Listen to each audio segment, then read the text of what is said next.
Fake news, algoritmos, informação instantânea, jornalismo independente. Os desafios do jornalismo na era da ultraconectividade discutidos aqui, na Sala de Imprensa. Olá, está começando mais um Sala de Imprensa, um videocast que discute temas relacionados à mídia e ao jornalismo nesta era da ultraconexão. Você pode acompanhar nosso programa pela TV Câmara, canal 12.3 da sua TV aberta, e também pela Rádio Câmara 105,3 FM. Na TV, Sala de Imprensa está no ar todas as quintas-feiras, às 13 horas. E na rádio, todas as sextas, também às 13 horas. Nós também estamos no YouTube, no canal da TV Câmara, @TV e Rádio Câmara Salvador. E lá você encontra todas as edições do nosso programa e pode não só assistir, como compartilhar, curtir, comentar, deixar sua opinião, que vai ser um prazer recebê-lo e tê-lo interagindo com a gente. Ou tê-la, né? Hoje nós vamos falar sobre os desafios da rádio na era digital. Esse veículo que por muito tempo foi protagonista da comunicação de massa do país, já teve sua existência ameaçada algumas vezes, mas continua aí firme e forte, cumprindo seu papel perante uma audiência gigantesca. Para falar sobre o tema, convidamos uma expert em rádio, que é a jornalista Silvana Oliveira. Silvana é gerente de jornalismo da Rádio Sociedade da Bahia, media trainer, palestrante, já foi diretora da Band News FM, gerente de jornalismo da TVE, apresentadora da TV Band Bahia e também âncora e repórter da Rádio Metrópole. Silvana, um prazer recebê-la aqui, muito obrigada por ter aceitado o nosso convite. Eu acho que vai ser uma conversa assim deliciosa, a gente falando de rádio, eu acho que todo mundo se apaixona. Bem-vinda. Muito obrigada, Isabela, obrigada pelo convite. Vamos começar com uma pergunta assim muito básica. A TV, quando ela surgiu em 1950, todo mundo dizia que ela ia extinguir o rádio, né? Que o rádio acabou e agora é só TV e tal. Isso não aconteceu.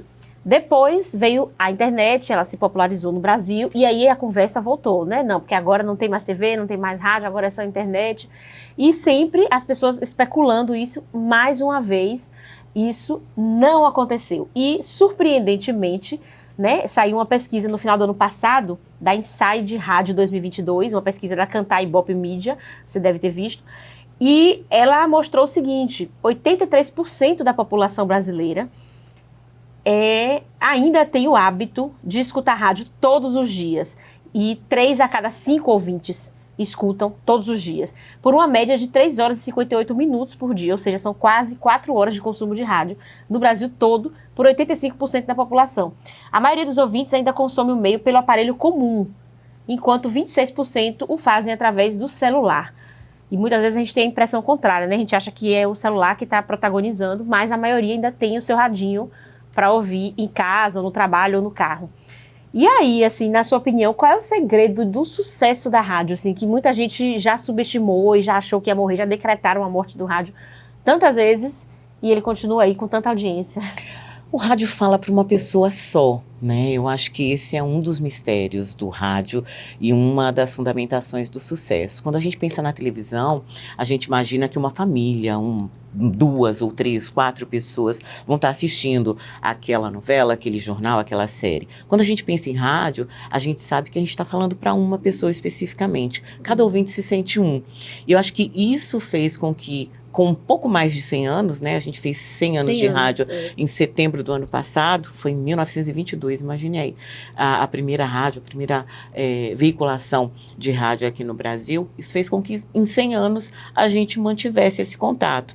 Sem contar que é necessário também que a gente saia um pouco da nossa bolha, né? Porque estar em Salvador, quando a gente fala assim, aquele rádio, isso é pra gente. Tem ouvintes, por exemplo, da Rádio Sociedade, a gente tem uma penetração grande no interior, que continuam ouvindo o mesmo radinho de pilha lá dele, para ficar antenado nas notícias. E muita gente ouve rádio também, pelo celular, dentro, por exemplo, de transportes de massa, dentro de metrô, né? Isso no país inteiro. E muitas pessoas acompanham rádio pelo carro. Né?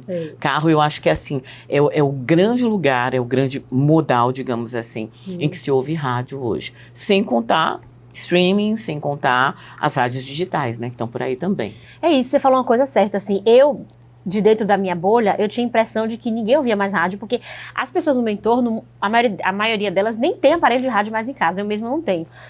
E todo mundo tá aqui ouvindo podcast no celular, escolhendo suas músicas no Spotify, no Deezer e tal, serviços de streaming, né? Então eu ficava, realmente a audiência de rádio tá muito baixa. E me surpreendi com essa pesquisa, assim, porque 83% da população brasileira ouvindo rádio por quase 4 horas por dia é muita coisa. É uma potência gigante, né? Você tem aí. E aí, assim, ainda nessa pesquisa, né? Já são 7,4 milhões de brasileiros que ouvem rádio via internet, segundo essa pesquisa da Kantar, né? De 2019 para cá, o crescimento do consumo de rádio por meios digitais foi de 85%. Tá, beleza. Mas só que a gente tem no país uma população de 214 milhões de pessoas aproximadamente. E quando você pega esses 214 milhões e descobre que 7,4 milhões estão ouvindo rádio pelos meios digitais, não é tanta gente, né? E, assim, 83% tem o hábito de ouvir rádio, como a gente falou, todos os dias, a maioria através do aparelho tradicional. Só que aí o que a gente escuta no meio jornalístico, assim, a grande preocupação das pessoas que trabalham com rádio é com esse público de internet, que, de acordo com essa pesquisa, é um público pequeno em relação à população total que ouve rádio. Você acha que essa preocupação de colocar a rádio nos meios digitais e tal é um pouco supervalorizada? Não, eu acho que tá antenado com o seu tempo, porque tem uma questão aí, nessa pesquisa especificamente, até na Inside Rádio, que me chama a atenção, que é assim, qual é o rádio que as pessoas ouvem pela internet? A Rádio Sociedade, por exemplo, ela tem o Sociedade Play, é um aplicativo que você pode ouvir pela internet. Você pode ver pelo YouTube, você pode ver pelo Facebook, pelo Insta, né? Mas você pode também ouvir o podcast do programa. Eu acredito, posso estar enganada, mas que muita gente que ouve podcast de rádio não diz estar ouvindo rádio. Hoje os podcasts, os 4 principais podcasts que eu ouço todos os dias de manhã cedo, são na verdade programas de rádio que começam antes de eu acordar. E que aí eu escolho ouvir, ou seja, eu estou ouvindo rádio pela internet. Mas se você me perguntar, eu vou dizer que eu estou consumindo podcast. Né? Porque o que são os podcasts? Isso também, sabe aquela fala de Chacrinha, né? Que ele comentava muito que nada se cria, né? Sim. É isso. No fundo, o que são os podcasts? Antigamente, bem antigamente, a gente gravava os programas para ouvir depois. Você não podia assistir, você tinha um gravador, colocava do lado do seu radinho de pilha ali, e você gravava para você poder ouvir em casa, ou pedia para alguém gravar para você ouvir em casa. Hoje, esses programas já vêm gravados, envelopados, sem intervalo comercial, e você ouve como podcast e diz, eu não estou ouvindo rádio, mas você está ouvindo rádio. Entendi. Então, essa preocupação, porque assim, eu vejo muitas rádios hoje preocupadas em filmar o estúdio, né, para colocar no YouTube, preocupadas em produzir pequenas pílulas para deixar lá. São as opções. Hoje você tem mais. Eu acho que, no fundo, a busca é por se manter dentro do seu tempo. Já que hoje, se a gente pensar, a maior parte das pessoas que consomem rádio estão ali entre 30 e 49 anos, né? Muita gente aos 30 anos consome basicamente o que é da internet. Então, o que você consome? Cortes. É uma forma fácil, né, de você consumir. Você pode mandar por WhatsApp, você fez uma entrevista bacana, tem um recorte interessante, você distribui aquilo e você está distribuindo rádio. Você coloca uma câmera dentro do seu estúdio e você está fazendo TV, mas é rádio. Você transmite através das redes sociais, você está fazendo uma live, mas é rádio. Então você está otimizando, na verdade, os instrumentos que você tem para fazer rádio. Sim, sim. Agora você falou do podcast aí. A gente tinha um formatinho tradicional na rádio que a gente seguia, né, até bem pouco tempo atrás, e o podcast, ele vem com um formato totalmente diferente que, se você falasse disso há, sei lá, 15 anos, 20 anos atrás, o povo ia rir, né, dizendo, isso não vai dar certo, um programa de 3 horas de duração, porque tem podcasts com esse tempo, né, 3 horas e tal. E, assim, um programa extremamente informal, que o cara tá, assim, sentado numa bancada e tomando cerveja e tal, não funciona, né. Isso no passado. Hoje tá esse sucesso que tá. Mas veja bem, antigamente a gente não viu que as pessoas estavam bebendo no estúdio. É isso. E tinham programas, por exemplo, eu não vivenciei isso, tá? Mas tinha, por exemplo, o Show da Manhã, eu sei, na Rádio Sociedade, há bastante tempo, que era 3, 4 horas de duração. Eu mesma, quando eu comecei em rádio, lá atrás, iniciozinho da década de 90, eu era jornalista locutora, acho que era locutora-redatora, era esse o título, a função. Eu trabalhava numa rádio de São Paulo, que era uma rádio de música e notícia, e tinha um horário de 4 horas. A cada 2 músicas eu entrava com uma notícia. 4 horas também as pessoas ouvindo a minha voz ali o tempo inteiro. Eu não fazia anúncio e desanúncio de música e dava notícia. Então, é relativo. Eu acho que hoje as pessoas estão mais próximas, elas enxergam, isso é uma coisa bacana, elas enxergam o que acontece no estúdio, né? Antes, você estava desgrenhado, com sono. Eu lembro, essa rádio, por exemplo, ela se chama Alfa FM, é uma rádio que sempre foi voltada para a classe A de São Paulo. Era uma rádio só feita por mulheres, ainda é. E as pessoas tinham ideia de que nós íamos trabalhar de salto alto, de tailleur, que éramos todas, executivas, né? Maravilhosas, maquiadas. E éramos, nessa época, uma turma de meninas de 25 anos fazendo rádio. Estava assim, saindo da faculdade, começando a trabalhar com comunicação. Então, antes você tinha, talvez a grande diferença seja essa. Antes você tinha um imaginário. As pessoas criavam uma ideia daquela voz, né? E criavam um personagem ali. Hoje as pessoas podem te ver. E, inclusive, te percebem mais. Eu tenho ouvinte que olha no YouTube e fala: ai, você tá mal-humorada hoje? Você tá feliz? Você não dormiu bem? Tá abrindo a boca? Né? Toma mais água, você não bebeu água hoje. Existe essa relação. É mesmo, gente. Uma coisa, você não sabe de nada. Uma coisa que antes não tinha, né? Porque as pessoas não te enxergavam. Porque eu tenho certeza que tinha gente que tomava cerveja durante o programa também. Não, com certeza. Mas é isso. Não se colocava isso pro público, né? Era uma coisa que ficava ali nos bastidores. E quando eu falo assim de podcast de 3 horas de duração, que no passado seria condenado, é 3 horas de fala, porque você fazia um programa de 4 horas que você alternava com música. E as resenhas esportivas? Mas era assim? É assim, o bate-bola da Rádio Sociedade, são 3 horas. Sim, Então, enfim, de qualquer forma, o podcast hoje não é uma dor de cabeça, então, para vocês, concorrer com podcast nenhum. Muito pelo contrário, é mais um instrumento para você fazer rádio. Você pode utilizar, inclusive, aquele produto que foi para o ar, se você tiver tempo, enfim, se a rádio tiver capacidade, você pode transformar aquilo em várias coisas. Num podcast de entrevista, num videocast, pegar a entrevista que foi veiculada pelo YouTube, cortar, transformar aquilo num videocast. Basta pedir pro apresentador do programa realmente olhar para uma câmera, fazer uma cabecinha bonitinha, encerrar bonitinho, virou um videocast. Então, e é rádio. Um leque, né, de isso. Possibilidades. O que eu vejo ao longo desses 100 anos, né, e a Rádio Sociedade vai fazer 100 anos no ano que vem, a gente acabou de fazer 99 anos, é que a gente vai trocando de roupa, trocando de corte de cabelo, mudando a maquiagem, mudando os sapatos, se adequando, se adaptando, e o rádio continua vivo.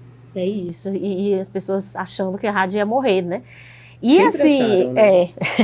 E eu queria aproveitar o gancho que você falou aí das pessoas que comentam, né, sobre o seu comportamento ali na hora do programa. Você começou a trabalhar, a gente estava conversando aqui nos bastidores, você disse que começou a trabalhar numa época em que não tinha internet, a rádio era basicamente a interação, né, com os ouvintes, era telefone e carta, né? Você acha que mudou muita coisa, assim, no comportamento dos ouvintes, essa questão da interatividade depois da internet, no sentido da proximidade, né? Porque eu sei que por telefone também os ouvintes acabam tendo aquela sensação de que estão próximos e tal, mas qual é a grande diferença, assim, nessa questão da interatividade com os ouvintes? Olha, o que eu percebo, né, desse meu iniciozinho em rádio, em que a gente recebia telefonema e carta, o tempo era outro. Sim. Tudo era muito mais lento.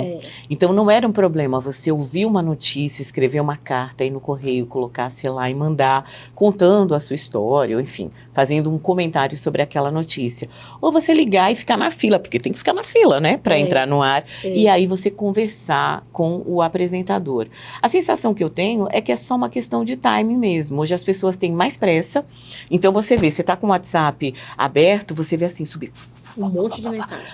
Texto, áudio e mais.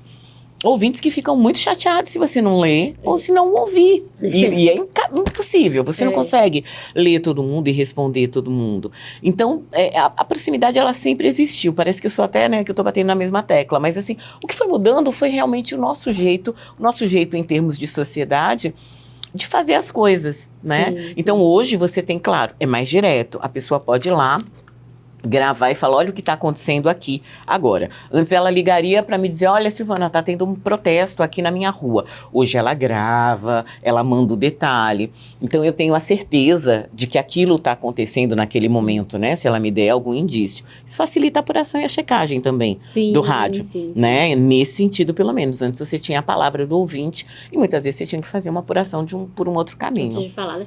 Agora, uma coisa que eu acho curiosa, assim, que eu não sei se tinha na época da carta do telefone. Tem um programa da Band News que de vez em quando eu vejo ao vivo no YouTube, que é com o Megali. É Band News, né? Que é com o Megali. Gente, as pessoas detonam naquele chat do YouTube, né? Megali, você está horrível hoje, que camisa horrorosa, não sei o quê, por que você está mal-humorado? Você é um péssimo jornalista. E todo dia tá ali, comentando. Esse tipo de intimidade que eu falo, de liberdade, as pessoas não podia ter naquela época, né? Não, até porque você tinha o distanciamento da imagem.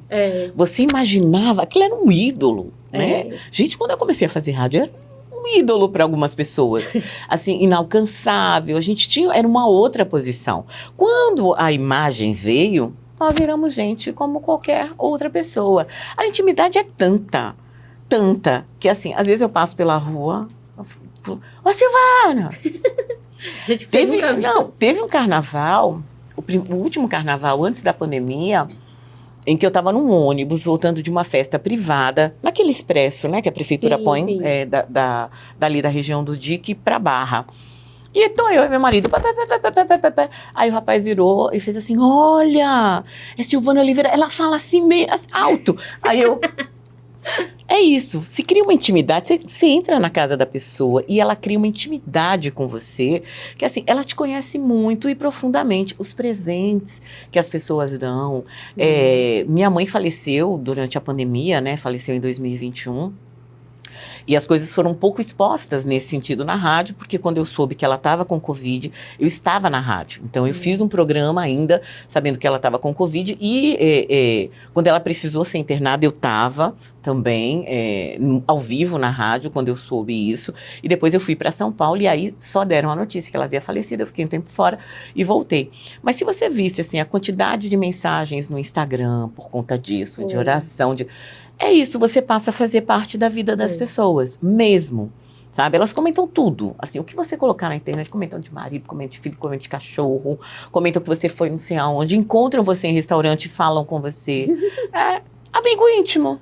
E você falou uma coisa interessante que o rádio fala para uma pessoa, que realmente eu nunca tinha me tocado disso. E é muito individualizado mesmo essa relação, né? É diferente da TV, que realmente não tem isso. Ninguém acha que o William Bonner tá falando com você ali. Mas na rádio tem gente que dá boa noite, né? Tem gente que dá boa noite. Mas com o rádio tem muito isso, da pessoa conversar com o rádio. Tem gente que fala no interior, principalmente, já teve muitos casos, né? De gente que ficava conversando ali com o locutor de rádio. Isso é bem peculiar. Agora, uma outra coisa, essa audiência gigante que a pesquisa mostrou da rádio no Brasil, não significa necessariamente que essas pessoas estão consumindo notícias. Elas podem estar consumindo música, elas podem estar consumindo programas religiosos, tem uma infinidade de coisas que a rádio oferece, né? E aí eu queria saber de você como é que vocês fazem para tornar o jornalismo de rádio mais atraente para as pessoas. É difícil, é um desafio?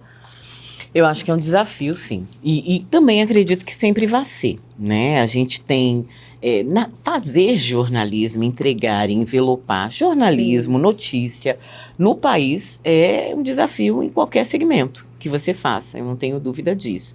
Fazer jornalismo em rádio, mais ainda. Mas aí você vai para aqueles critérios básicos de noticiabilidade, né? Você fala assim, bom, o que está mais perto dessa pessoa? O que ela precisa? É serviço? Né? Então vamos dar serviço para ela. O que ela precisa? Ela precisa saber quais são as demandas, né? Não sou eu decidindo aquilo que ela precisa, mas quais são as demandas reais dela. E aí a gente tenta falar sobre essas demandas, né? Trazer as notícias dessa demanda especificamente para que ela possa querer acompanhar. Tem a linguagem, que quanto mais próximo você fala, melhor é. Na Band News eu já peguei um momento em que não tinha mais aquela voz encorpada, em que você falava dessa forma, né, e se distanciava.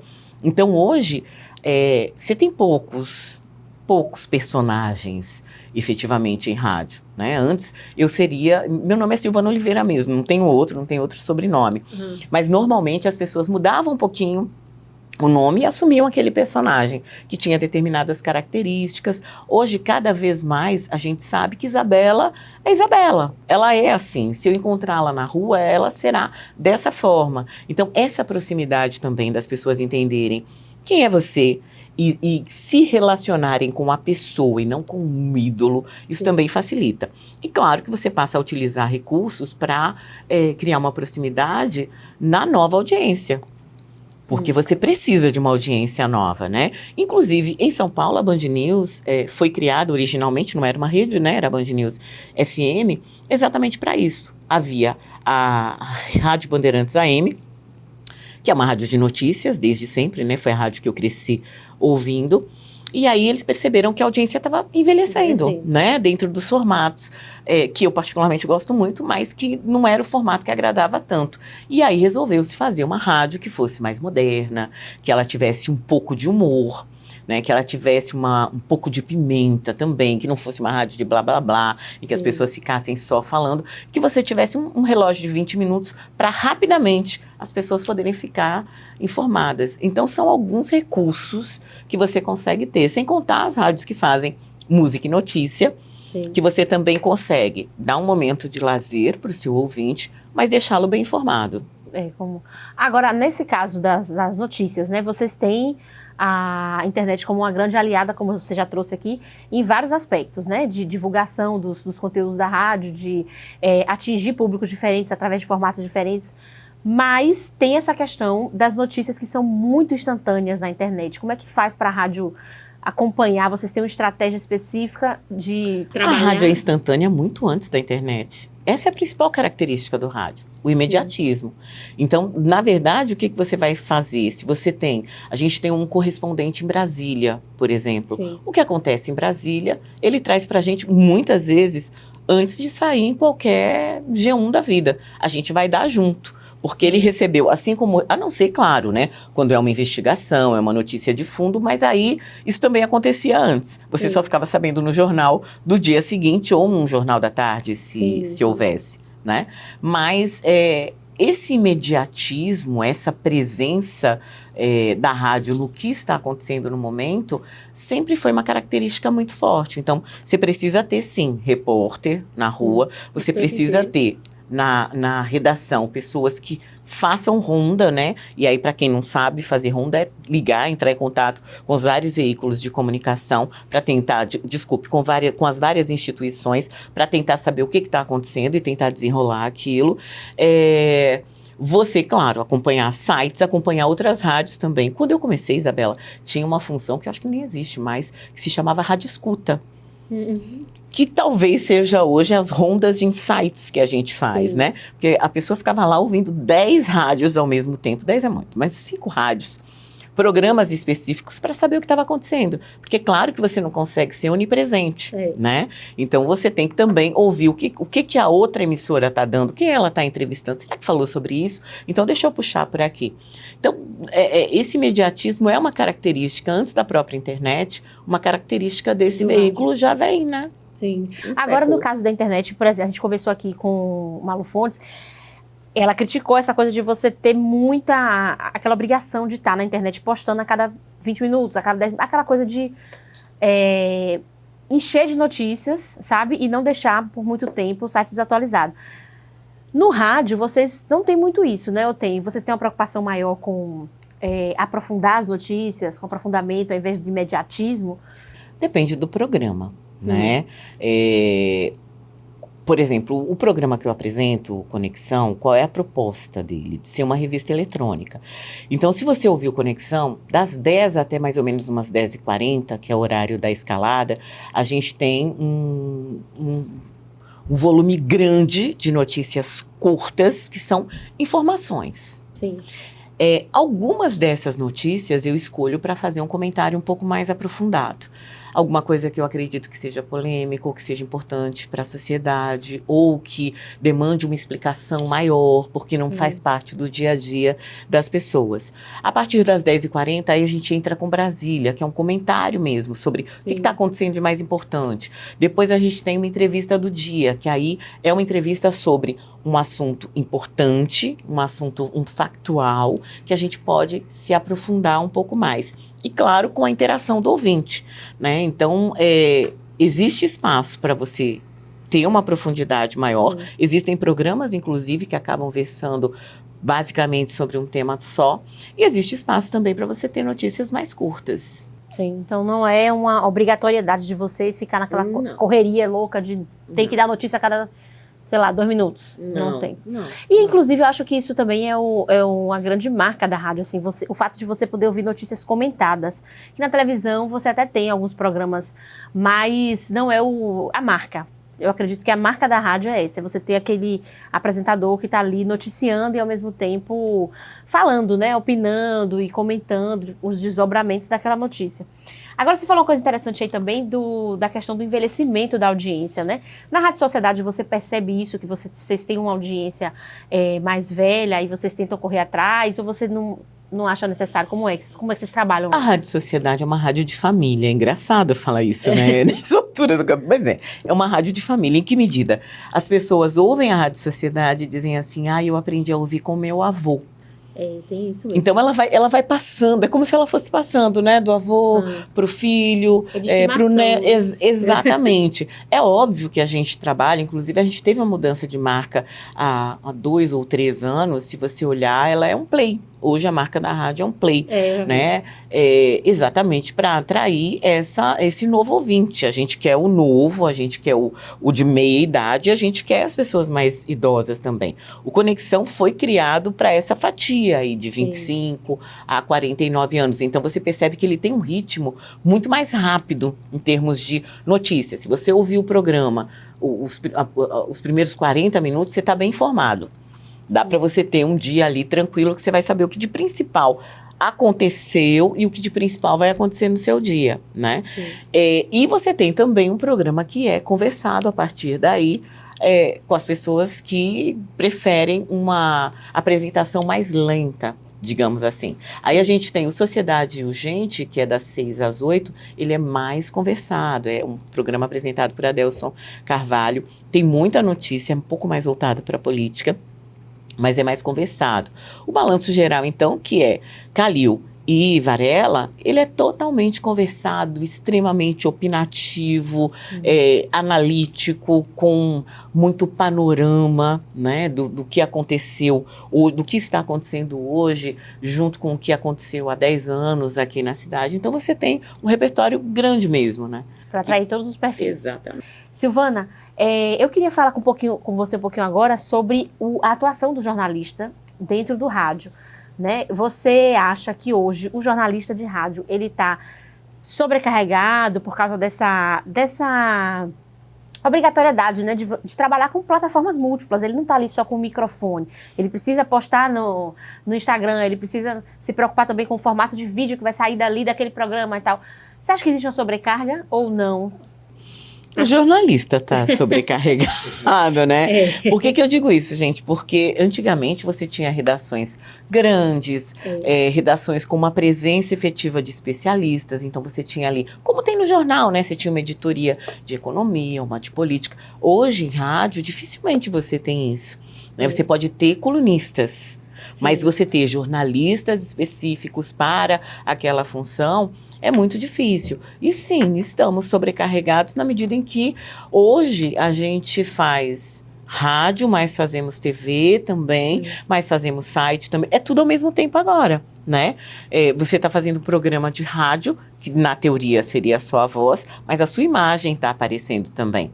Então, uma preocupação que não se tinha, uma preocupação que eu não tinha quando eu comecei no rádio era estar ou não maquiada, né? Estar ou não com olheira, estar ou não com o cabelo relativamente arrumado, estar ou não com uma blusa com mais ou menos decote. E hoje tudo isso faz parte do meu dia a dia. Porque quando eu entro no ar sem nenhuma maquiagem, claro que assim, por causa da iluminação do estúdio, uma iluminação mais fria, você aparece com uma olheira enorme, parece que você está adoentado. E aí as pessoas começam a perguntar. Então, sim, a gente está sobrecarregado, as equipes são muito enxutas e multifuncionais, né? Sim. E a busca pela excelência sempre. Não é um paradoxo isso, porque tipo, a internet chegou para facilitar a nossa vida, né? Pelo menos era para ser uma ferramenta que facilita em vários sentidos, né? Mas, no entanto, a gente continua aí nessa sobrecarga, né? Porque o tempo mudou, né? O tempo os 60 minutos, eles continuam sendo 60 minutos, mas também eles não são mais 60 minutos. Às vezes eu falo na redação, né? Eu falo, gente, vocês não sabem o que era trabalhar sem internet, né? Quando eu comecei em televisão, eu fazia a produção de um quadro específico de saúde e eu definia falar, sei lá, sobre epilepsia. Aí eu ia no SEDOC da Band de São Paulo e pedia uma pesquisa sobre epilepsia. Ia na parte de biblioteca e pedia uma pesquisa. Aí eu voltava, normalmente 2, 3 horas depois, para ver o que tinha de pesquisa. Aí eu pedia para eles xerocarem. Aí eu ia ver o que tinha de imagem. Gente. Aí eu fazia, presta atenção! Aí eu ia fazer o texto, aí eu pedia para o âncora, para o apresentador, que na época era Tavinho Sesc, gente, com o tempo, gravar. E aí eu ia editar. Hoje eu dou um Google, eu mesma gravo ali sentada no lugar onde eu tô. Então o tempo, né? E o volume de pessoas trabalhando também, né? Imagine quantas pessoas foram necessárias para eu fazer uma nota coberta, para fazer a introdução de uma entrevista que vai ser apresentada. Então hoje tudo é para ontem. Então realmente parece até um paradoxo. Mas a internet, ela acelerou a nossa vida demais. É mesmo. Né? Então, ela facilita, óbvio, mas ela dificulta nessa medida em que o tempo é outro. Isso, ela cobra as coisas numa velocidade muito mais, né, muito maior do que antes.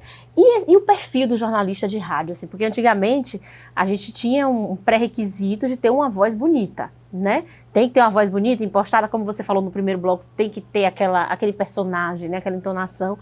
E isso já eliminava uma grande parte. Tanto que eu tenho a impressão, me corrija se eu estiver errada, de que a voz era mais importante até do que a formação. Tanto que você tinha muitos locutores que não eram jornalistas.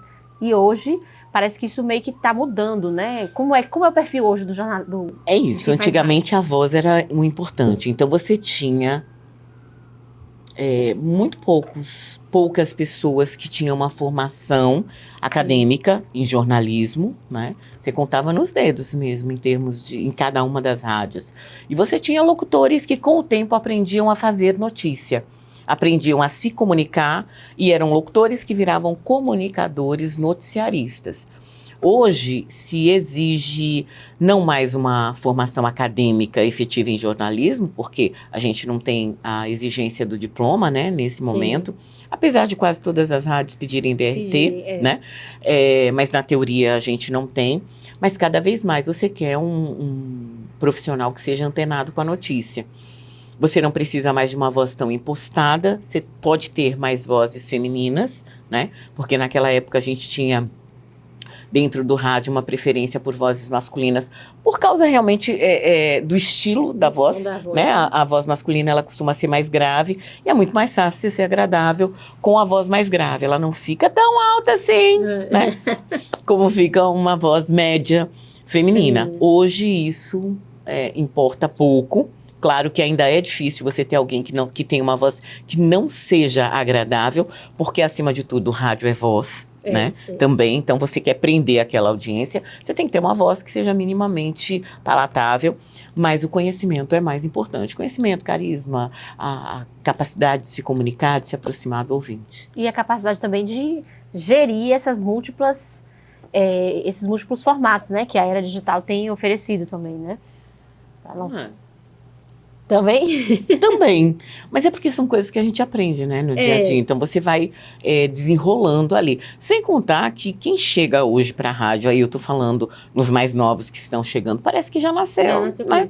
Quem chega já nasce passando o dedinho, sabendo fazer um vídeo de internet. São coisas que estão muito presentes nos meninos que estão se formando, né, agora. Sim. E uma coisa que eu acho bacana é isso, assim, eu chamo de meninos porque estão na faculdade, né, e eu me sinto uma mais velha pela experiência de trabalho, não são meninos necessariamente na idade, mas muitos querem fazer rádio, isso eu acho muito bacana, terem essa visão, assim, de querer participar de rádio, mesmo que seja no formato podcast, no formato que una rádio e vídeo, e coisas afins. É isso, eu percebi muito isso na faculdade, essas pessoas, quando pegava a disciplina de radiojornalismo, se apaixonavam, né? Aí saía de lá, e aí o professor dizia, rádio é apaixonante, pena que não dá dinheiro, é o que pior paga, ficava aquela coisa. Mas todo mundo, é difícil você ver um estudante de jornalismo que passe por essa disciplina e que não goste. Não gosto de rádio não quero, porque é realmente uma coisa fascinante. Agora eu queria falar um pouco sobre você, sobre a sua carreira, né? Primeiro, trabalhar no rádio foi escolha sua ou a vida foi te levando, foi um caminho? De onde surgiu assim, a sua paixão também pelo rádio? Bom, eu ouço rádio desde pequenininha, né? Com 5 anos eu comentei aqui que eu entrava no carro, meu pai ia me levar para o colégio e ele ouvia a Rádio Bandeirantes AM. Então, assim, eu nasci comendo notícias, isso fazia parte da minha vida, notícia e música em casa, o tempo inteiro. Eu escolhi fazer jornalismo com 16 anos, mas eu entrei na faculdade para ser correspondente de macroeconomia, correspondente internacional de macroeconomia do Jornal do Brasil, porque eu sou dessas, eu queria aquele jornal especificamente. Ao longo da faculdade, eu fui fazer um trabalho de rádio e o professor disse que eu tinha uma voz bacana. Aí eu fui fazer curso e a vida se encaminhou de me levar por esse caminho. Eu fiz um estágio nessa Rádio Alfa, depois fui fazer outras coisas, porque eu sempre gostei muito de economia. E aí me chamaram para voltar, para ser uma folguista. E eu comecei lá. Aí de lá eu fui trabalhar com televisão, passei muito tempo em São Paulo trabalhando com televisão. Depois voltei para coordenar a Rádio USP, né? A Rádio da Universidade de São Paulo, que faz um jornalismo científico muito interessante, porque é para o público jovem, então tem uma linguagem bem diferente. E aí eu acabei ficando na mídia eletrônica, fazendo jornalismo na mídia eletrônica. Engraçado que nesse percurso aí entre a Alfa, a Band e a USP, eu tive a oportunidade de trabalhar no Jornal do Brasil, mas aí não tinha mais espaço na minha vida. Acabei não indo. Ah, tá, que massa. Agora, você tem uma trajetória marcada também por muitos cargos de chefia, né? Isso é ótimo, assim, você ser uma mulher negra e estar em cargos altos dentro de um meio que é predominantemente masculino, que é o meio de rádio, né? Você encontrou muitas barreiras, você tem que lidar até hoje com essas barreiras. Como é que foi chegar nesse lugar que você ocupa hoje? Eu sou muito privilegiada, né? E sou uma pessoa repleta de privilégios, eu sempre falo isso. Eu venho de uma classe média alta de São Paulo, então assim, eu nunca fui uma pessoa pobre, estudei em bons colégios, então eu tinha também um bom relacionamento, né? Tinha acessos, mas claro, que até hoje eu enfrento situações, barreiras e afins. Ao longo desse meu histórico, eu sempre tive que, enfim, se os meus colegas, homens brancos, digamos assim, falassem português e inglês, eu tinha que, para poder concorrer em pé de igualdade, falar português, inglês, espanhol, italiano e começar a aprender francês. Então, essa sempre foi a minha rotina, né? De tentar ser 2 ou 3 vezes melhor. E o racismo, ele segue acontecendo, né, Isabela? Assim, infelizmente, eu não posso dizer, felizmente, eu não posso dizer que é uma rotina no meu trabalho, no meu dia a dia, mas aconteceu. Antes de eu voltar a fazer apresentação na rádio, eu fui contratada na rádio para ser gestora. Eu tive que substituir uma apresentadora e fui fazer uma entrevista, ia fazer uma entrevista no programa de saúde com um médico daqui de Salvador, que ainda bem que eu não me lembro mais o nome, mas enfim, ele estava incomodado, porque queria ser entrevistado por aquela pessoa. Ele falou várias vezes pro estagiário, ele não me conhecia, ele não sabia da minha história, não sabia de nada, mas ele leu a cor da minha pele, e ele identificou uma pessoa que não tinha capacidade de fazer a entrevista. E olha que assim, a apresentadora, ela era muito mais nova, ele já tinha sido entrevistado por ela Sim. outras vezes, então assim, ela era muito mais nova. Na teoria, você fala, ai, talvez mais, né, com menos Mais experiência. inexperiente. Com menos experiência, né? O que era, ao fim e ao cabo, uma verdade, mas estou falando só da leitura que ele fez. E foi muito constrangedor. Eu fui, fiz a entrevista, porque era minha obrigação. Quando terminou a entrevista, ele ainda falou para mim assim, poxa, até que foi boa. E aí eu olhei e falei assim, eu disse ao senhor que seria correta. E saí. Meu Deus. Eu achei que só eu tinha percebido isso na redação, porque essa situação constrangedora aconteceu na redação. Eu voltei para a redação e não falei nada, e aí a redação estava comentando aquela situação de racismo. Isso não é uma coisa atípica. Sim. Hoje acontece menos, mas acontece.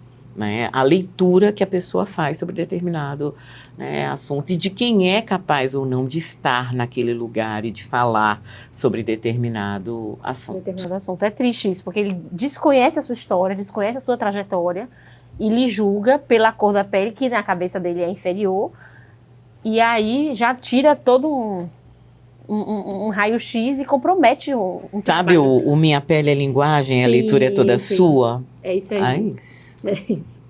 É uma pena. Ainda bem que você falou que está mudando, né? Mas ainda tem muita a gente vê coisa. menos, né, acontecer menos, o que não quer dizer que não acabou. aconteça e que não incomode. Eu tive um episódio, fui fazer uma palestra no aniversário de Salvador na Associação Baiana de Imprensa e aconteceu algo similar. Havia um incômodo de uma pessoa que estava lá, de um homem, porque eu estava falando sobre aquilo que eu fui convidada para falar, negritude e gênero na imprensa de Salvador. Ele ficou extremamente incomodado. Depois na quarta pergunta, na quarta participação dele, ele disse que achava um absurdo tratar de racismo no aniversário de Salvador, que ele não estava ali para isso. Meu Deus. E aí eu fiquei me perguntando, né, o porquê. Por que esse incômodo? Anfa. É isso. E agora eu queria que você compartilhasse com a gente também um pouco da sua experiência, né? Você já deu até uma pincelada aí de como era trabalhar na rádio na época que não tinha internet. Você tem episódios assim que marcaram a sua trajetória no rádio antes e depois da internet? E qual a principal mudança que você vê na sua rotina de trabalho mesmo produtiva depois desse advento da era digital? Com certeza, os equipamentos, né? A gente tinha... Era muito engraçado. A gente, no começo da minha carreira, eu fui repórter de rádio e a gente ia pra rua com um gravadorzinho assim. Parecia né, um pouquinho mais grossinho. Tinha a fita cassete normal, a fita menor. E você ia, entrevistava a pessoa, você saía... E, gente, eu tô falando de coisa de... eu tô falando de coisa de 35 anos, mais ou menos. Não é muito não, tempo. né? Você fala assim, são 3 décadas.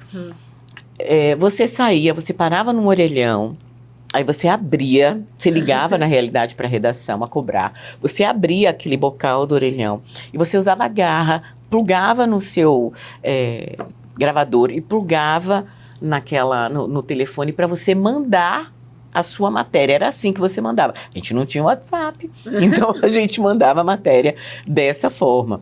Eu cheguei a pegar, ainda na Rádio USP, um período de gravação com fita de rolo. A gente editava, cheguei a aprender, porque eu era gestora, né? Então, para ser gestora, eu acredito que realmente você tenha que pelo menos saber minimamente aquilo que está acontecendo. Eu fui aprender a editar com gilete. Gente, era gilete mesmo. Você pegava a fita, colocava, cortava e colava como se fosse um durex. Então, assim, o tamanho da mudança, que é você ter um celular hoje, gravar, ou já estar aqui no seu WhatsApp, colocar para gravar aqui, para mandar um áudio, você já fazer a gravação e entrar direto, é uma realidade absurda. Eu lembro de um caso de um incêndio que teve aqui, eu já estava na Band News nessa época, eu já não era repórter, mas foi um incêndio perto de casa, em que eu fiz uma gravação ao vivo pelo telefone celular. Se fosse naquela época, se eu não tivesse com o meu gravadorzinho, isso não existiria, né? Então, para você colocar alguém no ar, era muito complicado. Para você entrar no ar, era muito complicado, onde quer que você estivesse. Para você mandar uma mensagem, mandar informação. Nossa, a gente trabalhava com telex. Sabe o que é telex? Minha gente, telex. Eu tô buscando assim, né? estágio, a origem da origem da origem. Então, assim, os equipamentos hoje são muito menores, mais leves, mais fáceis.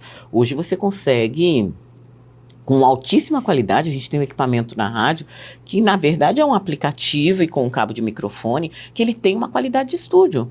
Olha. E você faz essa gravação na rua, onde quer que você esteja, se coloca no ar, parece que você está no estúdio. Então, a qualidade do som também mudou muito. É imensamente melhor, em especial a qualidade do som jornalístico, que era a qualidade da AM, né? Com aquele que alcança mais, mas ela tem aquele chiado. Nossa, mudou muito, tá muito mais fácil.